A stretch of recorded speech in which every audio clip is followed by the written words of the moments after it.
Boa tarde, quase boa noite, né? Olha quem aparece aqui em plena sexta-feira. Sou eu, Ranier, para dar um pitaco na vida de vocês, né? Pessoal, boa tarde, né? Como é que estão todos? Eu ando meio desaparecido aqui do meu post de vídeo, porque a vida anda um pouco corrida e ainda tive uns dias aí de bloqueio criativo e faltaram vídeos, na verdade. Aí eu tô revendo conteúdos para ver algumas coisas que eu posso complementar, né? E revendo os conteúdos que eu já postei aqui, me lembrei de um que ainda é assunto atualizado e que é bem interessante, que é a medida da mudança da tabela do imposto de renda, né? Como que esse assunto está andando lá no Congresso Nacional. A proposta do governo é que a tabela do imposto de renda crie uma isenção de 100% do imposto até R$ 5.000 e até 7.000 tem mais duas faixas de desconto no imposto, né? Então, basicamente, melhora a tabela do imposto de renda para quem ganha até R$ 7.000. E para pagar essa conta, o governo criou uma tabela complementar para que quem ganha acima de 10 mil, de R$ 50.000, né? 10 mil eu estou misturando com o assunto que eu ainda vou falar. Retomando, para quem ganha acima de R$ 50.000 em distribuição de lucros, que essa pessoa vai ter uma tributação efetiva de no mínimo 10% do imposto. Então, se você ganha acima de R$ 50.000 aí e tem muitas deduções, essas deduções vão perder um pouco o efeito se essa medida acontecer da forma que o governo propôs. Então, como que esse assunto está andando no Congresso? Existem basicamente duas linhas que a oposição está trabalhando no Congresso. Uma é alguns deputados do PL tentam aumentar essa isenção para R$ 10.000. Isso aí sim seria uma medida muito interessante, porque R$ 10.000 iria pegar a faixa aí de muita gente que paga o imposto quase que extorsivo, professores, pessoal de banco, que está nessa faixa de rendimento aí, paga muito imposto de renda. Então, se essa medida prosperar, vai ser bacana.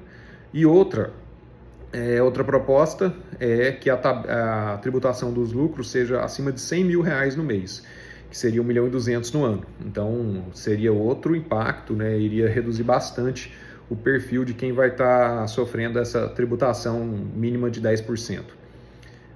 Qual que é a tendência, gente? A tendência é que, de acordo com a capacidade do governo de negociar, isso pode ou não subir para os 10.000. Por quê? Uma vez que a medida já está no Congresso, ela não tem obrigação de ser analisada e ser aprovada da forma que ela foi proposta pelo governo. As casas, o Congresso Nacional, né, que é a Câmara dos Deputados e o Senado Federal, podem muito bem alterar o projeto da forma que eles entenderem, conforme a negociação política acontecer. E se o governo não conseguir falar bem com a oposição, tem grande chance dessa medida passar para os R$ 10.000, gente. Porque deixaria os deputados numa posição muito boa com a população. Porque essa tabela já é desproporcional ali desde o começo dos anos 2000. Para você ter uma ideia, lá em 1999, a isenção era R$ 900 por mês.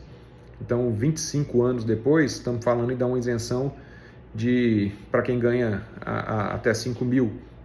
E a inflação do período, com certeza, a inflação real, não a inflação medida, comeu muito mais do que isso. Esses R$ 5.000 hoje não representam o que eram R$ 900 lá em 1999. Então, e mais um ponto, a tendência do mercado financeiro pressionar os deputados também, porque muita gente tem dividendos do mercado financeiro nessa faixa de 50.000 para cima. Então, esse pessoal tem um poder de lobby, um poder de força muito grande com os deputados. Qual é o problema disso? Pode ser que eles consigam que os dividendos do mercado financeiro sejam incluídos nessa isenção, mas o pessoal de micro e pequenas empresas que às vezes tem distribuição de lucro, o pessoal que trabalha como PJ, esses têm o risco de pagar a alíquota mínima de 10%. Por quê? Porque o poder de lobby da micro e pequena empresa é fraco no Congresso. Então, temos duas vertentes muito fortes envolvidas nessa situação. Uma é a questão popular mesmo, a questão de voto, que o congressista tem o interesse que essa medida os deixe bem com a população, e outro é o pessoal do mercado financeiro, que tem um poder de lobby muito grande e que com certeza vai fazer pressão tanto nos deputados quanto nos senadores, né? E um detalhe, Se as duas casas se unirem para aprovar uma proposta e até se o presidente vetar o que chegar do Congresso, o Congresso pode muito bem derrubar o veto e fazer com que essa medida seja, o governo tenha que cumprir com isso goela abaixo. Então, vejamos as emoções dos próximos capítulos, porque os deputados podem muito bem usar essa medida para pressionar isso politicamente o governo com outro assunto que está correndo, que é muito importante, que é o que? É o da anistia do pessoal do 8 de janeiro, porque o bastidor político está pegando fogo lá em Brasília. Então, gente, quem tiver como quiser acompanhar, tem muita coisa sendo publicada no Twitter, tem muita gente no YouTube que conta bastidores, conta as coisas como está realmente acontecendo, e se você procurar bem, acaba achando alguém que tem ligações lá que vai conseguir dar informações sobre isso. Gente, é isso aí. Um forte abraço para todos, fiquem com Deus e tchau!